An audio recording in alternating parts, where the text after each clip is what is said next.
नमस्कार दोस्तों, आपके अपने चैनल में आपका स्वागत है। हमारी आज की कहानी पिता का फैसला एक बेहद प्रेरणादायक कथा है, इसलिए इसे अंत तक अवश्य सुनिएगा। शाम ढलने लगी थी जब मीरा अपने घर का दरवाजा खोलकर अंदर दाखिल हुई। तभी मनोज ने गरजते हुए कहा, मीरा, तुम्हारी ये फिजूल खर्ची कब खत्म होगी? मैंने तुम्हें पहले भी समझाया है कि बेकार की चीजों पर पैसे मत बहाया करो, लेकिन तुम सुनती ही नहीं। अब तो हर बार का तुम्हारा यही काम बन गया है। पति की डांट सुनकर मीरा का उत्साह फीका पड़ने लगा। उसने धीरे से कहा, पर मनोज, हर पार्टी में मेरी सहेलियां इतने महंगे कपड़े और गहने पहनकर आती हैं। सबकी नजरें उन्हीं पर टिकी रहती हैं, उन्हीं की तारीफें होती हैं। मुझे भी संवरने सजने का शौक है। हीरे के गहने ना सही, कम से कम अपनी पसंद के कपड़े तो खरीद ही सकती हूं ना। मीरा ने थोड़ी नाराजगी के साथ कहा। उसकी बात सुनकर मनोज का गुस्सा और बढ़ गया। तो अब सहेलियों की देखा देखी में अपना घर बर्बाद कर दोगी? बच्चों की पढ़ाई, घर के खर्चे, ये सब कौन देखेगा? तुम्हें अंदाजा भी है कि जिस हॉस्टल में बच्चे पढ़ रहे हैं वहां की फीस कितनी बढ़ गई है। तुम्हारी ये फिजूल खर्ची मुझे कंगाल करके छोड़ेगी।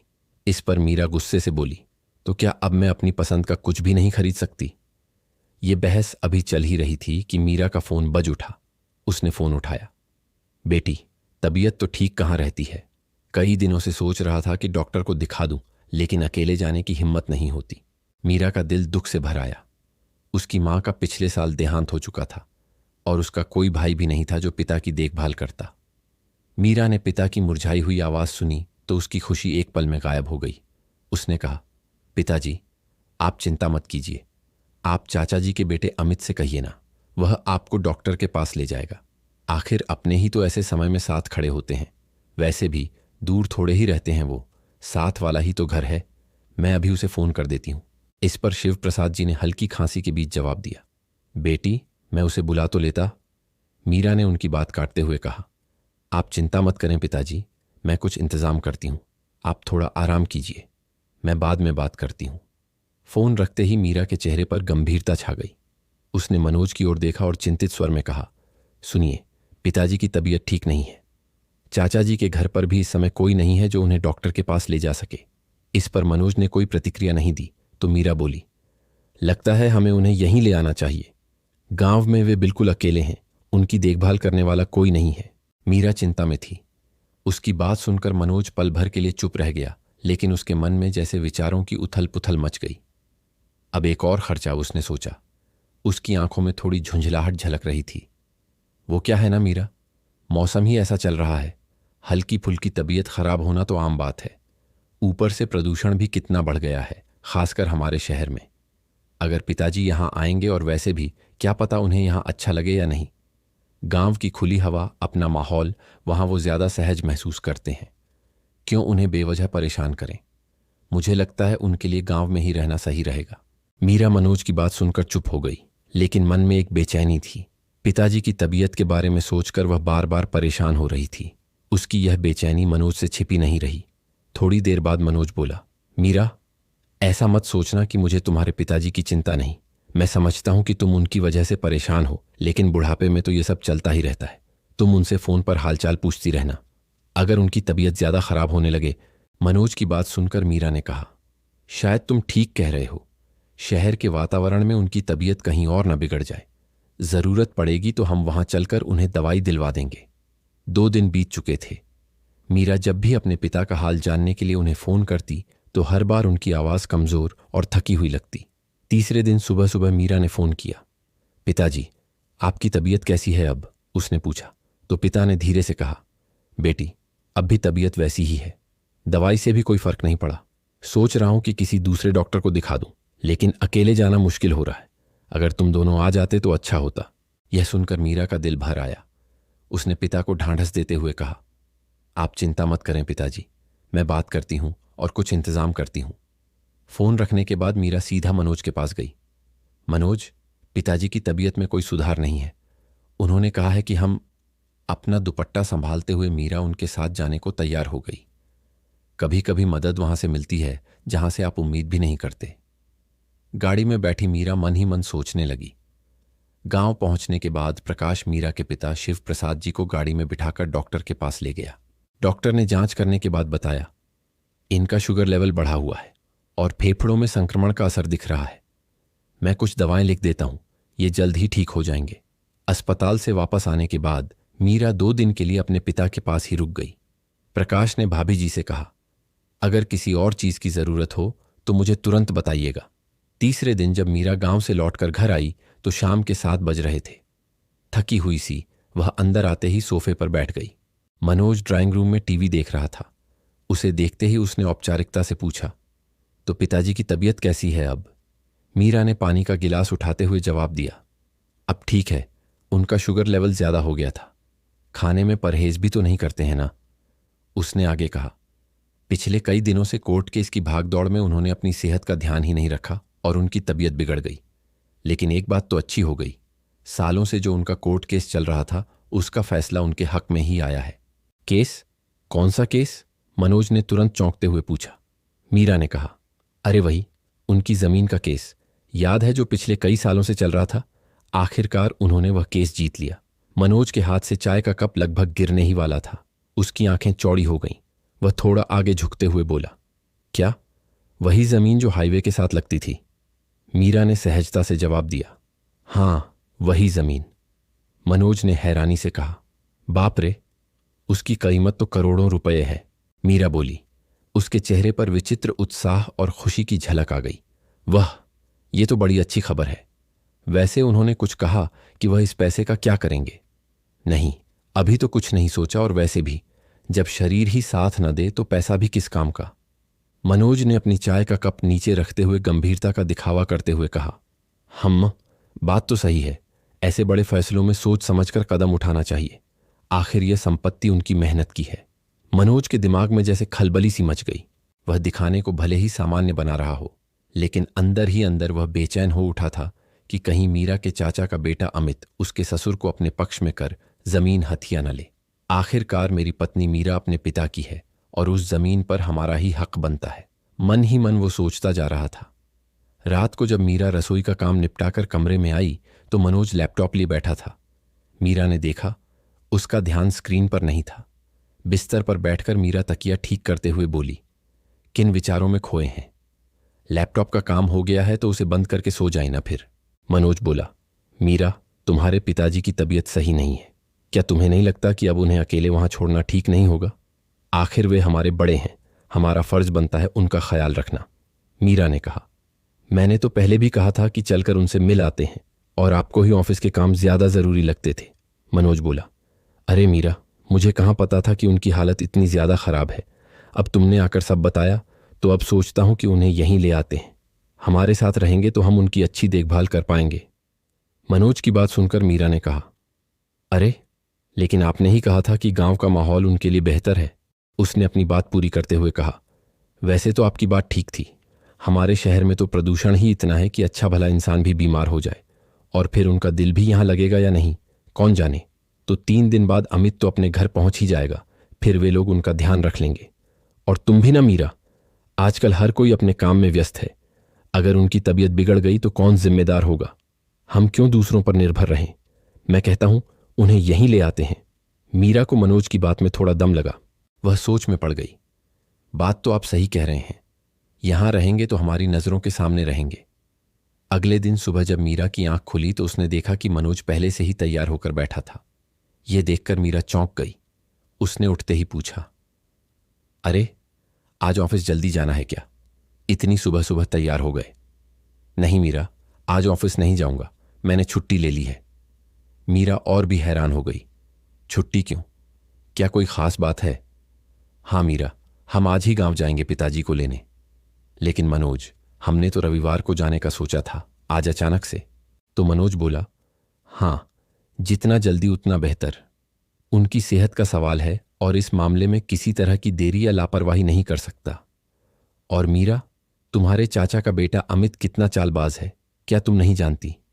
तुम्हारे पिता के पास जो जमीन है वह उन्हें आसानी से अपने प्रभाव में ले लेगा और हम यहां हाथ मलते रह जाएंगे।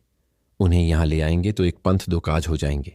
ये बात सुनकर मीरा कुछ सोचते हुए बोली, हां, बात तो ठीक है, अमित पर विश्वास तो नहीं किया जा सकता। तो मीरा, तुम अभी उन्हें फोन करो और उन्हें बता दो कि हम आज ही आ रहे हैं। मीरा ने अपने पिताजी को फोन लगाया तो उसकी बात सुनकर शिव प्रसाद जी बोले, बेटी वहां क्यों आना, मेरी तबीयत अब बेहतर है, मैं यहीं ठीक हूं। मीरा परेशान होकर बोली, पिताजी आप समझ क्यों नहीं रहे, शहर में आपके साथ रहने से हम आपकी बेहतर देखभाल कर पाएंगे। उसी समय मनोज ने फोन मीरा के हाथ से ले लिया और बड्ढे अधिकार के साथ बोला, लेकिन पिताजी आप नहीं जानते कि यहां मीरा और मुझे आपकी कितनी चिंता है। आप सामने रहेंगे तो हमारे दिल को संतुष्टि मिलेगी। मीरा आपकी इकलौती बेटी है, इसलिए आपका ध्यान रखना हमारी जिम्मेदारी है। अब आप ही सोचिए, अगर आपकी जगह मेरे पिताजी होते तो क्या मैं उनके लिए यह सब नहीं करता। मनोज की दलीलों के सामने शिव प्रसाद जी की एक न चली। आखिरकार उन्होंने उनके साथ चलने के लिए हामी भर दी। शाम के समय मनोज और मीरा शिव प्रसाद जी के साथ घर लौटे। मनोज ने गाड़ी रोककर कहा, मीरा तुम गेट खोलो, मैं पिताजी को गाड़ी से बाहर निकालने में मदद करता हूं। गाड़ी से निकलकर मीरा ने डोरबेल बजाई। भाभी बस आई। इतने में मनोज ने शिव प्रसाद जी का हाथ थामे गाड़ी से बाहर निकलने में मदद की। निशा ने जल्दी से गेट खोला और मीरा के पिता को देखकर तुरंत हालचाल पूछा। फिर मीरा से बोली, ये तो बहुत अच्छा किया आपने भाभी, जो अंकल जी को यहां ले आए। शिव प्रसाद जी के आने के बाद घर का माहौल खुशनुमा था। मीरा सुबह सुबह उनके लिए नाश्ता बनाती और मनोज शाम को ऑफिस से लौटकर उनके साथ बैठकर बातें करता। शिव प्रसाद जी भी वहां आकर खुश थे। एक शाम जब सब लोग चाय पी रहे थे तो मनोज मुद्दे की बात पर आया। उसने चाय की चुस्की लेते हुए कहा, पिताजी सच कहूं तो आपके यहां आने के बाद घर में अलग ही रौनक आ गई है। ईश्वर का दिया सब कुछ है घर में। बड्डे बुजुर्ग की कमी थी, वो भी पूरी हो गई। बस एक ही बात है जो कभी कभी परेशान करती है। शिव प्रसाद जी ने झुककर पूछा, क्या बात है बेटा, सब ठीक तो है? हाँ पिताजी, लेकिन ये घर आजकल के ज़माने में थोड़ा पुराना सा लगता है। बच्चों के दोस्त जब यहाँ आते हैं तो बच्चों को उन्हें इस घर में लेकर आने में भी शर्म महसूस होती है। शिव प्रसाद जी ने हैरानी से पूछा, ऐसा क्यों बेटा, घर तो अच्छा है। बस पिताजी, तो तुलना करते हुए उन्हें यह घर थोड़ा साधारण लगता है। अगर घर किसी पॉश इलाके में होता और थोड़ा आधुनिक तरीके का बना होता तो बात ही कुछ और होती। आजकल के समय में तो प्रॉपर्टी की कीमतें तो आसमान छू रही हैं। अगर हमें अच्छी सोसाइटी में एक बड्ढा घर लेना हो तो अच्छी खासी रकम चाहिए होगी। शिव प्रसाद जी ने उसकी बात सुनकर सिर हिलाया और बोले, हाँ बेटा, तुम्हारी बात सही है। आजकल एक एक चीज का खर्चा बारेच गया है। यही तो बात है पिताजी। और अगर नया घर लेते भी हैं तो घर भी अच्छा खासा बड्ढा होना चाहिए। अब बच्चे भी बड्ढे हो रहे हैं, उन्हें भी अपने अलग कमरे चाहिए होंगे। सब कुछ कैसे होगा समझ नहीं आता। शिव प्रसाद जी, बात इतनी आसान नहीं है, ये करोड़ों का मामला है। बेटा तुम क्यों परेशान हो रहे हो? मेरे पास जो कुछ है वह सब तुम्हारा ही तो है। गांव की जमीन बेचने के बाद मुझे जितना भी पैसा मिलेगा वह सब तुम्हारे और मीरा के लिए है। उस जमीन को बेचने पर लगा देते हैं। यह सुनकर मनोज ने अपनी खुशी छुपाते हुए मीरा की ओर देखा और कहा, पिताजी अगर आप या इतने में मनोज अंदर से बाहर आया और बात सुनकर कहने लगा, अरे पिताजी माफ करना, मैं दवाई लाना भूल गया। ऑफिस का काम इतना था कि ध्यान ही नहीं रहा। शिव प्रसाद जी ने हल्की खांसी के बीच कहा, ठीक है बेटा, अभी दवाई बाद में लाना, अभी मुझे डॉक्टर के पास ले चलो, वो एक बार देख लेगा तो सही दवाई लिख देगा। लेकिन मनोज ने जल्दी से गाड़ी की चाबी उठाते हुए जवाब दिया, पिताजी अभी डॉक्टर के पास जाने का वक्त नहीं है, हमें बैंक जाना है। नए मकान की डील पक्की करने के लिए जो एडवांस रकम देनी है उसके लिए एफडी तुद्दवानी पड़ेगी। आप चिंता मत करो, शाम तक मैं दवाई ले आऊंगा। शिव प्रसाद जी ने थकी आवाज में कहा, बेटा मेरी तबीयत बहुत खराब हो रही है, मुझे सांस लेने में दिक्कत हो रही है। इस पर मीरा ने जल्दी से कहा, पिताजी हमें बैंक में ज्यादा वक्त नहीं लगेगा, आप थोड़ा आराम करो। मनोज ने गाड़ी स्टार्ट की और मीरा के साथ बैंक के लिए निकल गया। शिव प्रसाद जी अकेले खांसते हुए वहीं चारपाई पर लेटे रहे। उनकी हालत बिगड़ती जा रही थी। शिव प्रसाद जी के खांसने की आवाज सुनकर निशा बाहर निकली। आपकी हालत तो जी खराब लग रही है, भैया और भाभी कहाँ हैं? तो शिव प्रसाद जी बड़ी मुश्किल से इतना ही बोल पाए, बैंक गए हैं किसी काम से। निशा ने तुरंत अपने पति को बुलाया। प्रकाश आपकी है, आपकी है, आपकी है, निशा ने कहा तो शिव प्रसाद जी बोले, बेटी वह तो खत्म हो गया है। निशा ने प्रकाश को फोन करके कहा तो प्रकाश आते हुए शिव प्रसाद जी का इनहेलर ले आया। थोड़ी देर में ही उन्हें खांसी में राहत मिली तो प्रकाश बोला, आपकी है बेटा, इसकी क्या जरूरत है? मनोज और मीरा आते होंगे, वे खुद मुझे ले जाएंगे। अंकल आप हमें गैर क्यों समझते हैं, हम भी तो आपके ही बच्चे जैसे हैं। कहते हुए प्रकाश ने गाड़ी निकाली और उन्हें डॉक्टर को दिखाने ले गया। शिव प्रसाद जी ने निशा और प्रकाश को ढेर सारे आशीर्वाद दिए। बेटी दामाद के घर रहते हुए शिव प्रसाद जी का हर दिन पहले जैसा ही कट रहा था, बिना देखभाल, बिना सहारा। मनोज और मीरा अपनी दुनिया में मस्त थे। जब भी शिव प्रसाद जी किसी काम के लिए मनोज को कहते तो वह हमेशा टाल देता। पिताजी, अभी टाइम नहीं है, कल ऑफिस से आते हुए ले आऊंगा। यह जवाब इतनी बार सुनने को मिला कि अब शिव प्रसाद जी ने उम्मीद ही छोड़ दी थी। मीरा भी अब उनके प्रति लापरवाह हो चुकी थी। वह या तो किटी पार्टी में रहती या शॉपिंग में। घर पर होती तो फोन पर अपनी सहेलियों से बातें करती। आज सुबह के 11 बज रहे थे। यूं तो मीरा मनोज के जाने के बाद अपने पिता को, तुझे पता है हमने जो घर लिया है वह कितना शानदार है, एक एक चीज मेरी पसंद की है। किटी पार्टी पर जितनी भी लेडीज अपने आप को हाई सोसाइटी की समझती है, सब की सब मेरा घर देखकर जल भुन जाएंगी। शिव प्रसाद जी ने फिर आवाज लगाई, बेटी सुन रही हो? लेकिन मीरा की बातों में वह आवाज कहीं खो गई। शिव प्रसाद जी बाहर आंगन में ही थे, इसलिए उनकी आवाज ऊपर तक जा रही थी। निशा उनकी आवाज सुनकर बाहर आई। निशा लड़खड़ाई आवाज में बोली, निशा अब बाज आवाज गई? शिव प्रसाद जी, मीरा आवाज भाग गई। निशा, अब मैं चाहूं? तुम हमेशा मेरी मदद करती हो, भगवान तुम्हें खुश रखे।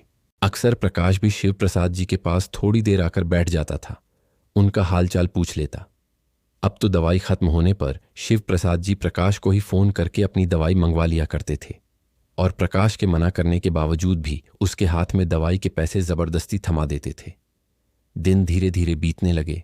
मनोज और मीरा अपने सपनों के घर में शिफ्ट होने को बेताब थे। रजिस्ट्री का दिन भी नजदीक आ रहा था और दोनों बेहद उत्साहित थे।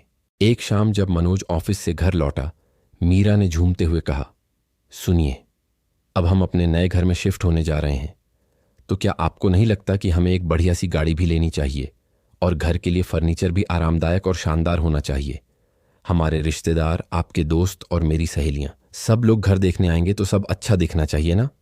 तो मनोज ने मुस्कुराते हुए कहा, यह बात तो है मीरा। वैसे तुम्हारे पिताजी को जो 5 करोड़ रुपए मिलने वाले हैं, उनमें से हम तो सिर्फ 3 करोड़ का घर खरीद रहे हैं। बाकी पैसे तो अभी बचे हैं। उन पैसों से हम बहुत आरामदायक फर्नीचर और एक लग्जरी गाड़ी ले सकते हैं। मीरा ने खुशी खुशी हामी भरी। वैसे भी पिताजी, इस उम्र में क्या करेंगे इतने पैसे का? और क्या, उन्हें तो बस घर में आराम करना है, हम सब संभाल लेंगे। वही 1-2 दिन से शिव प्रसाद जी के मन में एक अजीब सी बेचैनी थी। उनका दिल भारी महसूस हो रहा था, सांस लेने में दिक्कत हो रही थी।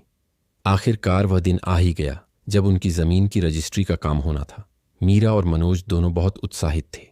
मनोज ने शिव प्रसाद जी से कहा, पिताजी जल्दी कीजिए, आज जमीन की रजिस्ट्री का दिन है, तैयार हो जाइए। शिव प्रसाद जी ने थके हुए स्वर में कहा, बेटा मेरी तबीयत ठीक नहीं लग रही, दिल भारी भारी सा लग रहा है, सांस लेने में दिक्कत हो रही है, मुझे लगता है मुझे डॉक्टर को दिखाना पड़ेगा। यह सुनकर मनोज के मन में एक गुस्सा सा उभरा, लेकिन उन्होंने गुस्से को दबाते हुए कहा, पिताजी आज जाना जरूरी है, नहीं तो जमीन की रजिस्ट्री की डेट आगे के लिए टल जाएगी, और जब तक जमीन की रजिस्ट्री करवाकर पैसे हाथ में नहीं आएंगे तब तक हम अपने मकान की रजिस्ट्री कैसे करवाएंगे? मीरा ने भी कहा, हाँ पिताजी, आज तो जाना बहुत जरूरी है, और वैसे भी आपको गाड़ी में बैठकर ही तो जाना है। आप गाड़ी में आराम से बैठ जाइए, सारा काम होने के बाद आपको डॉक्टर के पास ले जाएंगे।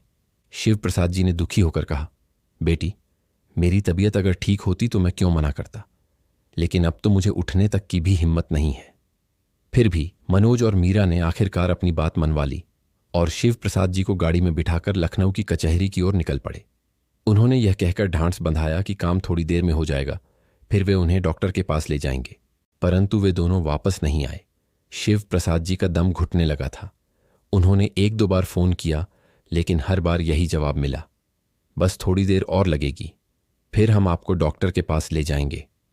शिव प्रसाद जी की हालत बिगड़ती जा रही थी और उनकी हिम्मत टूट रही थी। फिर भी उन्होंने जैसे तैसे साहस जुटाकर अमित को फोन लगाया। उनकी आवाज कांप रही थी, अमित बेटा मुझे लगता है अब मेरा समय आ गया है, मेरा दम घुट रहा है, तुम जल्दी आओ। अमित के कानों में ये शब्द गूंजते ही उसकी धड़कनें तेज हो गईं। उसके अंदर एक अजीब सी बेचैनी भर गई। उसने तुरंत फोन काटा और बिना समय गंवाए ऑफिस से निकल पड़ा। वह शिव प्रसाद जी द्वारा बताई जगह पर पहुंच गया। शिव प्रसाद जी की हालत वाकई में बहुत ज्यादा खराब हो चुकी थी। अमित उन्हें जल्दी से अस्पताल ले गया। अस्पताल पहुंचकर डॉक्टर ने जांच पड़ताल शुरू की। इधर जब मनोज और मीरा शिव प्रसाद जी को लेने के लिए गाड़ी के पास आए तो देखकर हैरान रह गए। शिव प्रसाद जी गाड़ी में नहीं थे। उन्होंने फोन लगाया, लेकिन उनका फोन भी बंद आ रहा था। वे दोनों पसीने से तरबतर हो गए। पिताजी की चिंता से ज्यादा उन्हें इस बात की चिंता थी कि अगर आज पैसे हाथ में ना आए तो उन्हें मकान की रजिस्ट्री में और वहां सोनपुर शिफ्ट होने में और भी देरी हो जाएगी। उसी समय मनोज के पास अमित का फोन आया और सारी बात बताते हुए उसे जल्दी अस्पताल पहुंचने को कहा। इतनी बात सुनते ही मनोज गुस्से से बिफरते हुए चिल्लाने लगा, अमित, आखिर तुम क्या साबित करना चाहते हो? पिताजी को अस्पताल ले जाकर तुम हीरो बनना चाहते हो क्या? अमित बोला, लेकिन अंकल की हालत इतनी खराब थी कि एक पल की देरी भी जानलेवा हो सकती थी। क्या तुम्हें उनकी सेहत से ज्यादा रजिस्ट्री की परवाह है? मनोज आवेश में आ चुका था। हाँ, परवाह है। सिर्फ तुम्हारे कारण आज हमारा काम बनते बनते रह गया। तुमने बीच में आकर सब बर्बाद कर दिया। इधर चेकअप के बाद जो कुछ भी सामने आया उसे सुनकर अमित हैरान रह गया। शिव प्रसाद जी को दिल का दौरा पड़ा था। डॉक्टर ने बताया कि अगर थोड़ी भी देरी हो जाती तो कुछ भी हो सकता था। 2-3 दिन के इलाज के बाद शिव प्रसाद जी अस्पताल से घर सोनपुर लौट आए थे। उनकी हालत अब पहले से बेहतर थी, परंतु जब तक अस्पताल में रहे अमित ने उनकी देखभाल की, क्योंकि मनोज को तो कोर्ट कचहरी से ही फुर्सत नहीं थी। डॉक्टर ने बताया था कि उन्हें पूरी देखभाल और आराम की जरूरत है, लेकिन मीरा और मनोज के लिए यह सब सिर्फ सुनने की बातें थीं। उनके दिमाग में केवल उनका नया लखनऊ वाला मकान और उससे जुड़े काम ही घूम रहे थे। शिव प्रसाद जी के घर आने के बाद अमित और उसकी पत्नी ने कोई और मकान किराए पर लेकर वहां से जाने का फैसला कर लिया था। मनोज को रजिस्ट्री की तारीख खिसकानी पड़ी, जिस कारण उसके चेहरे पर हर वक्त खींच और नाराजगी झलकती रहती। एक दिन रजिस्ट्री की नई तारीख तय होने के बाद मनोज ने कहा, पिताजी, अब हर हाल में यह काम निपटाना है। इस बार कोई अड़चन नहीं आनी चाहिए। मीरा ने भी उसकी हाँ में हाँ मिलाई। शिव प्रसाद जी को उनका यह व्यवहार देखकर बड़ी हैरानी हुई। काफी देर वह सोच विचार में बैठे रहे, लेकिन अब उन्होंने ठान लिया था कि उन्हें क्या करना है। कुछ ही दिनों में सोनपुर में जमीन की रजिस्ट्री हो गई। घर पहुंचकर शिव प्रसाद जी ने मनोज और मीरा को अपने पास बुलाया। बेटा, मैंने सोचा है कि जमीन से आई रकम में से 3 करोड़ रुपए मैं तुम्हारे नए लखनऊ वाले मकान के लिए दे दूं, बाकी मेरे पास ही रहेंगे। यह सुनकर मनोज ने तुरंत कहा, पिताजी, हमें तो मकान के लिए फर्नीचर, इंटीरियर और एक लग्जरी गाड़ी भी चाहिए। यह सब भी तो इसी रकम से होना था। बेटा, मैंने तुम्हारे मकान के लिए जो देना था दे दिया। ये पैसे मैंने अपनी मेहनत से कमाए हैं। ये बातें चल ही रही थीं कि अमित और उसकी पत्नी अंदर आए। आपने बुलाया अंकल जी? आओ बेटा, मैंने ही तुम्हें बुलाया है। कुछ महत्वपूर्ण बात करनी थी। आओ बेटो। शिव प्रसाद जी ने गहरी सांस ली और अपनी बात शुरू की। अमित बेटा, मैंने अपनी जिंदगी में बहुत मेहनत की है। हर पल सिर्फ अपनी बेटी और परिवार की खुशियों के लिए जिया, लेकिन अब मैं जिंदगी के उस पड़ाव पर हूं जहां नजर तो धुंधली हो जाती है। बाकी के 2 करोड़ के लिए भी मैंने फैसला कर लिया है और यह फैसला अंतिम है। यह सुनकर मनोज बेचैन हो उठा। उसने जल्दी से कहा, पिताजी, लेकिन वह पैसे तो हमारे भविष्य के लिए हैं। अभी बहुत से काम बाकी हैं, मकान के लिए। तभी शिव प्रसाद जी ने हाथ उठाकर उसकी बात काटते हुए कहा, मनोज, मैं तुम्हारी जरूरतों को जानता हूं, साथ ही तुम्हारी नीयत को भी, लेकिन मुझसे जितना बन पाया मैंने कर दिया। अब बाकी के पैसों को मैं अपने पास रखूंगा। मीरा, तुम लोग शायद यह समझ नहीं पाए कि पैसे से रिश्ते नहीं खरीदे जा सकते। शिव प्रसाद जी की आंखों में नमी थी, लेकिन उनके चेहरे पर एक अजीब सी शांति थी। उन्होंने कहा, प्रकाश ने उस मुश्किल घड़ी में मेरा हाथ थामा जब कोई नहीं था। निशा ने अपनी बेटी की तरह मेरी सेवा की। ये पैसे अब उनके हक के हैं। कमरे में एक पल को गहरा सन्नाटा छा गया। मीरा और मनोज एक दूसरे को देख रहे थे, लेकिन किसी के पास कहने को कुछ नहीं था। शिव प्रसाद जी धीरे से अपनी जगह से उठे और अपना छोटा सा सामान पैक करने के लिए दूसरे कमरे में चले गए। मीरा के मन में भावनाओं का ज्वार उठ रहा था। उसे अपने पिता के त्याग और निस्वार्थ प्रेम पर गर्व महसूस हुआ, लेकिन साथ ही मनोज की ओर से आने वाले दबाव का ख्याल भी उसके मन को कचोट रहा था। उसने गहरी सांस ली, जैसे इस निर्णय के बाद उसके कंधे से एक भारी बोझ उतर गया हो। मनोज ने देखा कि मीरा की आंखों में एक चमक लौट आई है, जो कुछ समय से गायब थी। वह जानता था कि यह फैसला उनके वित्तीय समीकरणों को बिगाड़ देगा, लेकिन शिव प्रसाद जी के चेहरे पर जो सुकून था वह अमूल्य था। सोनपुर के उस शांत गांव में एक पिता ने अपने जीवन का सबसे कठिन निर्णय लिया था, जिसने रिश्तों की असली कीमत को एक बार फिर साबित कर दिया। यह सिर्फ पैसे का बंटवारा नहीं था, बल्कि संस्कारों और जिम्मेदारियों का एक अटूट बंधन था।